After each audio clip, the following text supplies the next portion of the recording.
Students welcome to D pharm वाला। आज की इस वीडियो में हम लोग चैप्टर 2 कार्डियोवास्कुलर सिस्टम का सेकेंड टॉपिक जो है कि अंजाइना पेक्टोरिस उसको कवर करने वाले हैं। मैंने पहला टॉपिक हाइपरटेंशन वो अपलोड कर चुका हूँ, आप प्लेलिस्ट में जाके चेक कर सकते हैं। यह है सेकेंड टॉपिक अंजाइना पेक्टोरिस। इसके अंदर हम क्या क्या कवर करेंगे वो आप स्क्रीन पे देख सकते हैं। इसमें हम लोग angina pectoris की definition, types of angina pectoris, etiology, mean, cause, pathogenesis, development of disease, clinical manifestation यानी sign and symptoms, non pharmacological management and pharmacological management, ये टॉपिक्स कवर करने वाले हैं। तो सबसे पहले देख लेते हैं डेफिनेशन कि अंजाइना होता क्या है। तो देखते हैं, angina is a term for chest pain. Angina ये टर्म किस लिए यूज़ करते हैं? चेस्ट पेन, चेस्ट में pain cause by reduce blood flow to the heart muscle. मतलब कि हमारे हार्ट मसल को क्या होता है, कम ब्लड फ्लो होता है, इसकी वजह से हमारे मसल में चेस्ट में पेन होता है। It is a symptom of coronary artery disease. ये किसका सिम्टम है? कोरोनरी आर्टरी डिजीज़ का सिम्टम है। यहाँ पर आप देख सकते हैं कोरोनरी आर्टरी डिसीज़ किसे कहते हैं? आर्टरीज जो होती हैं हार्ट में उसे कोरोनरी आर्टरी कहते हैं। ये एक उस डिसीज़ का सिम्टम है and is typically describe as, इसे हम कैसे डिस्क्राइब कर सकते हैं? स्क्वीजिंग यानी जकड़न, प्रेशर, हेवीनेस लगना, प्रेशर, टाइटनेस और चेस्ट में पेन होना। आगे बढ़ते हैं, अब हम इसके टाइप्स देख लेते हैं। यहाँ पे मैंने 1 2 3 टाइप यहाँ पे मेंशन किए। इसके बाद हम लोग एक्सप्लेनेशन भी देखेंगे एक एक करके, पहले ये समझ लेते हैं। तो यहाँ पर कितने टाइप है इसके? 3 टाइप है। सबसे पहले वाला जो ऊपर मैंने लिखा है वो नॉर्मल है, आप देख सकते हैं नॉर्मल कोरोनरी आर्टरी ऐसी होती है। तो उसके बाद देखते स्टेबल क्रोनिक एंजाइना, अथेरोस्क्लेरोसिस, इसे अथेरोस्क्लेरोसिस कहते हैं, डिटेल में हम आगे पढ़ेंगे। दूसरा है अनस्टेबल एंजाइना जिसमें अथेरोस्क्लेरोसिस विथ ब्लड क्लॉट, यहाँ पे आप देख सकते हैं। थर्ड है वेरिएंट प्रिंस मेटल एंजाइना जिसमें कोरोनरी स्पाज्म होता है। तो एक एक करके डिटेल में देखते हैं। तो सबसे पहला है स्टेबल क्रोनिक एंजाइना, क्रोनिक यानी लॉन्ग टर्म, ठीक है। तो स्टेबल क्रोनिक एंजाइना में क्या होता है? यहाँ पे this occur when the heart is working harder than it works in normal condition. मतलब कि ये कब होता है? जब हम ज़्यादा वर्क करते हैं, नॉर्मल से ज़्यादा, ड्यूरिंग एक्सरसाइज, जैसे हम एक्सरसाइज करने लग गए। It follows a regular pattern and occur over months और even years. Symptoms are relieve by rest और मेडिकेशन।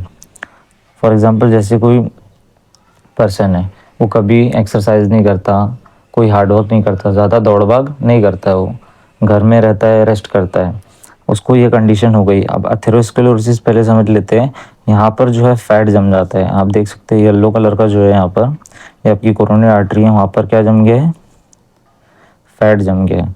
उसकी वजह से ब्लड पास होने में जगह कम है, वहाँ से ब्लड फ्लो नहीं हो पाएगा प्रॉपरली, जिसकी वजह से हाइपरटेंशन होगा और फिर हमें अंजाइना होगा, जिसकी वजह से चेस्ट में पेन होगा।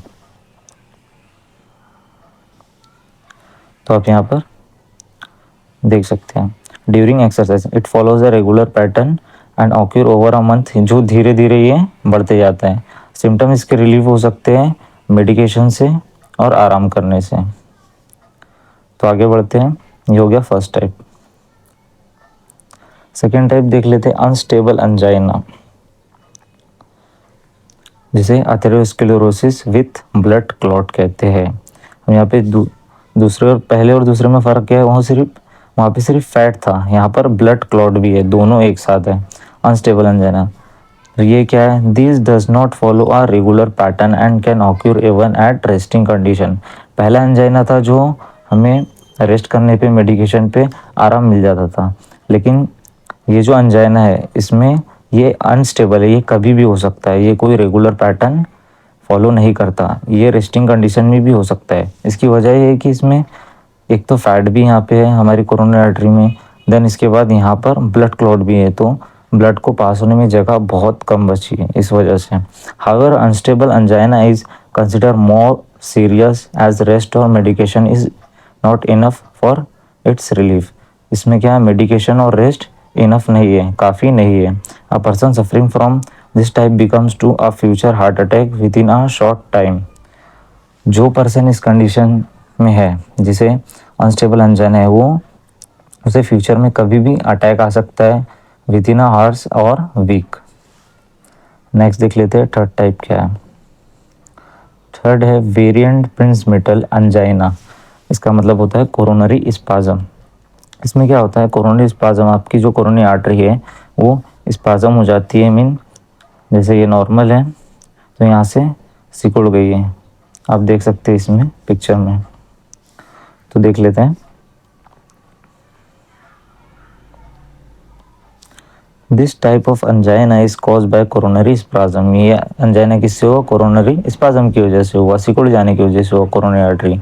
This spasm and angina commonly occur at night and follow a pattern. ये क्या करते हैं, पैटर्न फॉलो करते हैं और ज़्यादातर नाइट में होते हैं। This spasm are triggered by, ये ट्रिगर होती है किससे, डिसऑर्डर से, स्मोकिंग की वजह से। जैसे आप कोई पर्सन स्मोक करता है उस वजह से, कोल्ड वेदर, ठंडी में, या ज़्यादा स्ट्रेस की वजह से।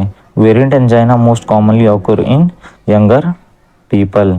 ये किस में होता है, यंग पीपल में ज़्यादा होता है। तो तीनों टाइप हमने देख लिए। उम्मीद करता हूँ आपको समझ में आ रहा होगा। चैनल पर नए हो तो चैनल को सब्सक्राइब करो, वीडियो को लाइक करो एंड अपने फ्रेंड्स के साथ शेयर करो। मुझे आपकी बहुत सपोर्ट की ज़रूरत है, प्लीज़ सपोर्ट। तो आगे बढ़ते हैं। Aetiology, causes of disease. अब हम एंजाइना पेक्टोरिस के एटियोलॉजी देख लेते हैं, यानी कि किस वजह से हमें अंजाइना होता है। तो देख लेते हैं। Coronary artery disease are the most common cause of angina pectoris rather than coronary artery spasm that may be due to diabetes, elevated cholesterol, high blood pressure and smoking increase the chance of arteriosclerosis। अब simple से, जैसे हमने पहले समझा coronary artery disease यानी क्या होता है, आर्टरी में प्लेक जम जाना, फैट जम जाना या कोलेस्ट्रॉल बढ़ जाना, इसकी वजह से हमें अंजाइना पेक्टोरिस होता है। अब अदर रीज़न भी देख लेते हैं इसमें, और ये स्मोकिंग वगैरह हमने पहले अभी देख लिए तो उतना कुछ यहाँ पे है नहीं। नेक्स्ट देखते हैं other reason which increase the oxygen demand and result in angina. अब अदर रीज़न देख लेते हैं जिसमें ऑक्सीजन डिमांड बढ़ जाती है। ऑक्सीजन डिमांड बढ़ जाती है जिसकी वजह से हमारी कोरोनरी आर्टरी में ब्लड फ्लो के लिए जगह नहीं होती है, और जगह नहीं है तो जितना डिमांड है उतनी सप्लाई मिल नहीं पाती है, इस वजह से हमें अंजाइना का पेन होता है। तो सबसे पहले यहाँ पे क्या लिखा है, exercise, stress and thyrotoxicosis. Exercise से कैसे होगा, जब हम दौड़ेंगे तो हमें ज़्यादा ब्लड फ्लो की, ज़्यादा ऑक्सीजन की ज़रूरत होगी, जो कि कोरोनरी आर्टरी में डिसीज़ की वजह से फ्लो नहीं हो पाएगा, जितनी डिमांड है उतना सप्लाई होगा नहीं और फिर अंजाइना होगा हमें। दूसरा है स्ट्रेस की वजह से। तीसरा है thyrotoxicosis, increase cardiac output is required.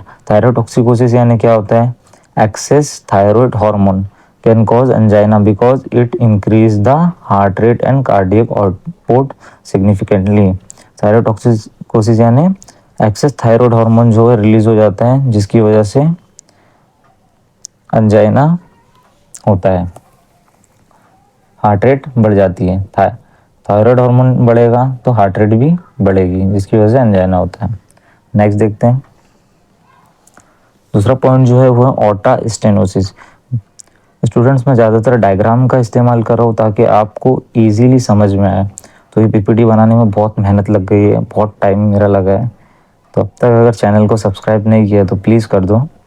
तो देखते हैं ऑर्टिक स्टेनोसिस। ऑर्टिक स्टेनोसिस क्या होता है। Increased cardiac output is needed to maintain adequate output. Aortic stenosis can cause angina, chest pain because when the aortic valve is narrow, the heart muscle has to work harder to pump blood out, leading to increased oxygen demand. अब अब यहाँ आप देख सकते हैं aortic wave है, यहाँ पे जो है एक डक्ट होती है लाइक पाइप टाइप। अब नॉर्मल ऑर्टिक वेव आप देख सकते हैं पूरी ओपन है यहाँ से। जब ऑर्टिक स्टेनोसिस होता है तो यहाँ पे थोड़ी सी जगह कम हो जाती है, जिसकी वजह से ब्लड का जो सप्लाई है वो कम हो जाता है, जहाँ पे हमारे हार्ट मसल को हार्डर वर्क करना पड़ता है और ज़्यादा प्रेशर लगाना होता है, जिसकी वजह से अंजाइना का पेन होता है। और फिर नेक्स्ट पॉइंट देख लेते हैं। और स्टूडेंट्स, मैं पीडीएफ नोट भी आपको डिस्क्रिप्शन में दे दूंगा, जहाँ से आप इजीली डाउनलोड करके नोट्स के थ्रू पढ़ाई कर सकते हैं। थर्ड पॉइंट है हाइपरटेंशन। हाइपरटेंशन यानी हाई ब्लड प्रेशर का बढ़ जाना। Peripheral vascular resistance is increase. इसमें क्या होता है, सपोज ये आपकी नर्व है, इसमें क्या है वो नैरो हो जाती है, वो इतनी चौड़ी हो गई तो उसको उसके अंदर ब्लड फ्लो होने में जगह जो होती है ना कम हो जाती है, जिसकी वजह से हाइपरटेंशन होता है, जिससे अंजाइना होता है। आई होप कि समझ रहे होंगे आप। ठीक है, आगे बढ़ते हैं। However, the most common cause of angina pectoris is narrowing of the coronary artery और atherosclerosis। सबसे कॉमन कॉज क्या है अंजाइना का, जो कि है नैरोइंग ऑफ आर्टरीज और अथेरोस्क्लेरोसिस, जहाँ पे यहाँ पे जगह कम होने की वजह से ब्लड फ्लो कम हो जाता है। On the blocking of coronary artery, जिस तरह से आप देख सकते हैं ब्लॉक हो गए up to more than 50 to 60% this artery becomes unable to fulfil the demand. अब 50-60% ये आर्टरी भर गई है तो डिमांड कैसे फुलफिल कर पाएंगी, ये फुलफिल नहीं कर पाती है। Increase the blood oxygen by the heart muscle during stress and exercise, lack of oxygen and nutrient to the heart muscle result in angina और चेस्ट पेन। इसकी वजह से अंजाइना और चेस्ट पेन होता है। नेक्स्ट टॉपिक देख लेते हैं, जो है fourth point, pathogenesis of angina pectoris, मतलब डेवलपमेंट ऑफ डिसीज के अंजाइना कैसे होता है, कैसे डेवलप होता है। तो यहाँ पे देख लेते हैं। Atherosclerosis is the most common cause of angina. Angina is almost always related to substantial blockage of at least one major coronary artery. To meet its constant need, the myocardium obtain a substantial amount of oxygen from coronary circulation. तो सबसे main cause होता है atherosclerosis, means यहाँ पर आपकी coronary artery में fat का जमा हो जाना, जिसकी वजह से ऑक्सीजन ब्लड सप्लाई प्रॉपर नहीं हो पाता। तो इसमें क्या होता है, यहाँ पे लिखा है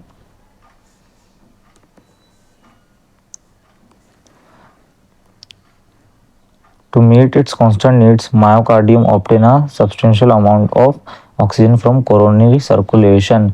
जब हमारी कोरोनरी आर्टरी नॉर्मल होती है तो मायोकार्डियम एक मिडल लेयर ऑफ हार्ट है जिसको प्रॉपर ऑक्सीजन मिलता है। लेकिन in case of increase demand, जब डिमांड बढ़ जाती है, blood flow through the coronary arteries must also raise.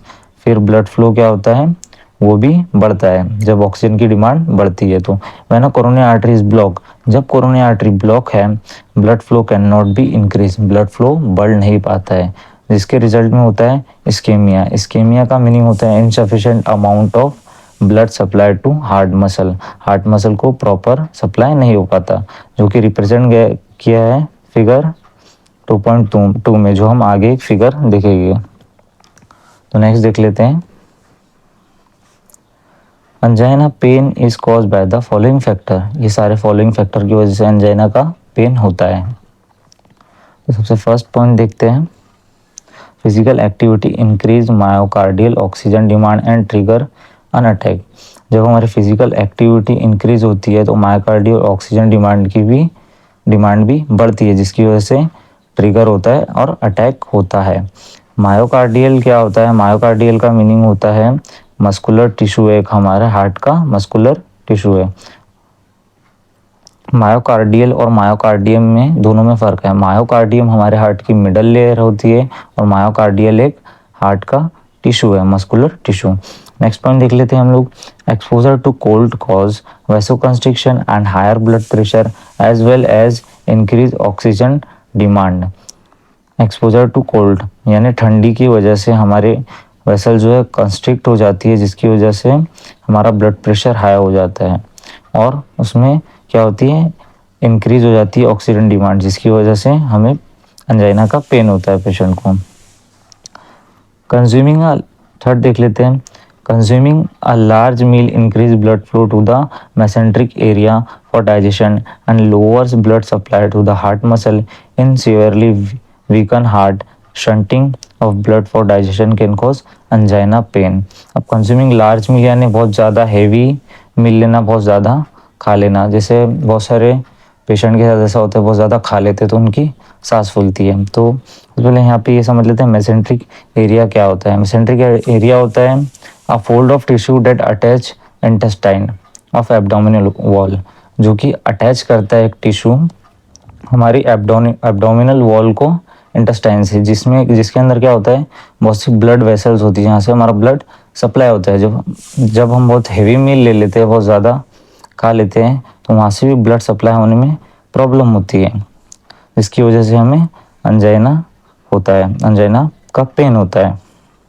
Next fourth point देख लेते हैं, जो है स्ट्रेस और any emotional condition cause catecholamine release which raises blood pressure, heart rate and myocardial workload. Stress की वजह से भी हमें अंजाइना का पेन होता है। वो कैसे होता है, यहाँ पर देख लेते हैं। कैटाकोलामाइन, कैटाकोलामाइंस यानी क्या होता है। कैटाकोलामाइंस एक ग्रुप ऑफ हॉर्मोन्स है। क्या है कैटाकोलामाइंस?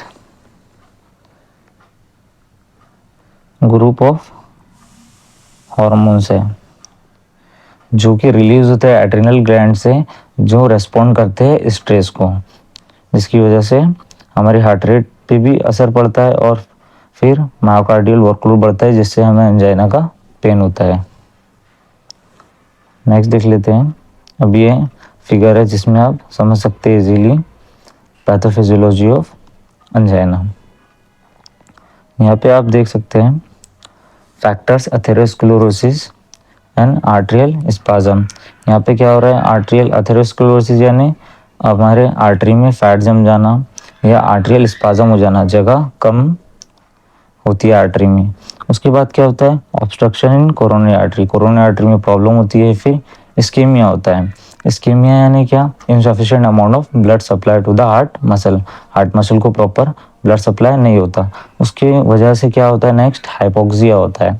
अब हाइपोक्सिया यानी इसका मतलब ये होता है कि ऑक्सीजन सप्लाई प्रॉपर नहीं मिलता, low oxygen supply to the heart muscle और बॉडी को ऑक्सीजन सप्लाई कम हो जाता है, जिसे हम हाइपोक्सिया कहते हैं। उसके बाद नेक्स्ट रिड्यूस ऑक्सीजन डिमांड, जिससे ऑक्सीजन डिमांड कम हो जाती है, जिसमें मतलब जितनी ऑक्सीजन डिमांड चाहिए उतनी नहीं मिल पाती है, जिसकी वजह से फिर नेक्स्ट हमें अंजाइना का पेन होता है।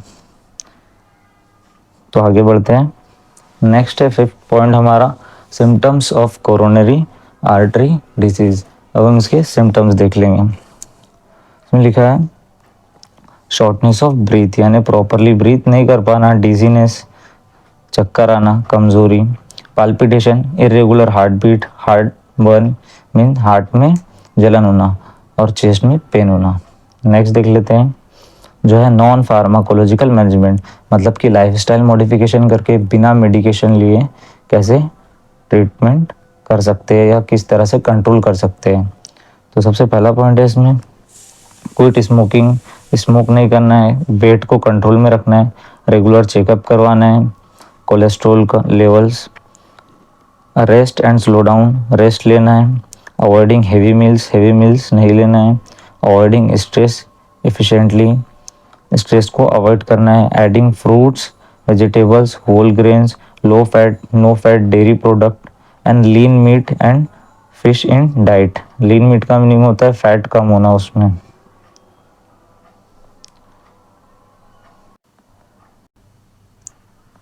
नेक्स्ट देख लेते हैं फार्माकोलॉजिकल मैनेजमेंट, यानी कि मतलब मेडिसिन से किस तरह से अंजाइना को ट्रीट किया जाता है।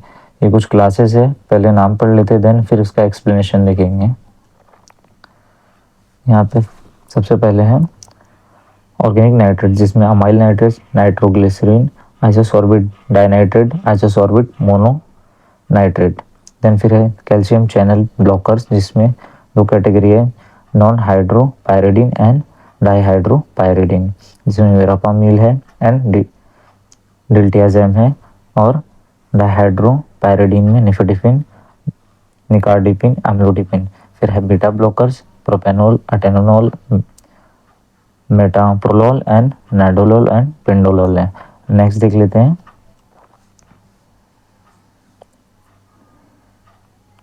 यहाँ पे नाइट्रेट्स।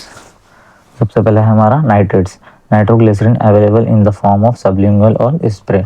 सबलिंगुअल क्या होता है, जो मेडिसिन हम, सबलिंगुअल एक रूट है, जैसे हम बहुत से मेडिसिन, कुछ इंजेक्शन होते हैं, कुछ वो टॉपिकल होते हैं, जैसे टॉपिकल जो क्रीम हम हमारी स्किन पे लगाते हैं, ये एक रूट है सबलिंगुअल। सबलिंगुअल यानी अंडर द टंग, टंग के बिलो। इसमें स्प्रे भी आता है और टैबलेट्स भी। Rapidly relieve anginal pain as it open up the coronary arteries. ये क्या करते हैं, नाइट्रेट्स कोरोनरी आर्टरी को ओपन करते हैं और एंजाइना पेन से रिलीफ देते हैं।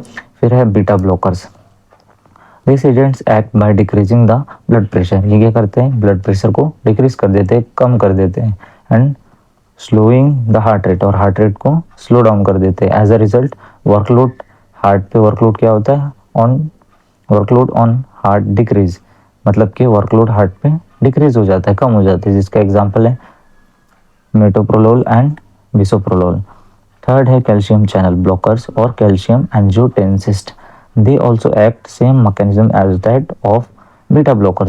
जैसा बीटा ब्लॉकर्स का मैकेनिज्म है वैसा कैल्शियम चैनल ब्लॉकर्स का भी है। ये क्या करते हैं, by decreasing the blood pressure, ये भी ब्लड प्रेशर को डिक्रीज करते हैं, and slowing the heart rate, heart rate को कम करते हैं। In case beta blockers are contraindicated in a patient, calcium channel blocker can be use.